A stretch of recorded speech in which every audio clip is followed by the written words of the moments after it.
আজ রাস পূর্ণিমা। সোশ্যাল মিডিয়ার দৌলতে আজ জানতে পারলাম আজকের এই দিনটাকে নাকি বলে দেব দীপাবলিও বলা হয়।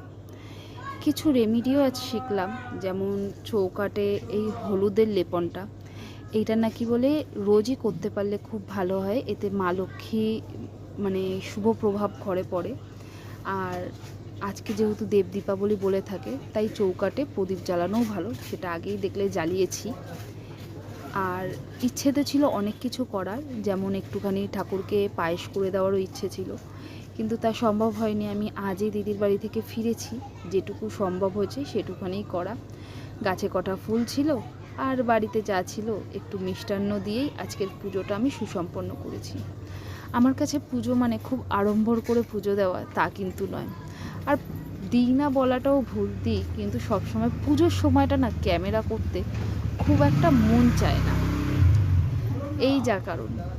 যাই হোক, তোমাদের সকলের রাস পূর্ণিমা ভালো কাটুক, সকলে তোমরা ভালোভাবে থাকো। আমি আমার মতন করে আমার আজকের পুজোটা শেয়ার করলাম। এবার অনেকেই হয়তো কমেন্টে বলতে পারো যে এই নিয়মগুলো আমাদের না, হলুদের লেপন করা, কিন্তু যেই নিয়মে কোনো ক্ষতি না হয় তা নিজের করে নিতেও কোথাও কোনো ভুল নেই কি, তাই তো?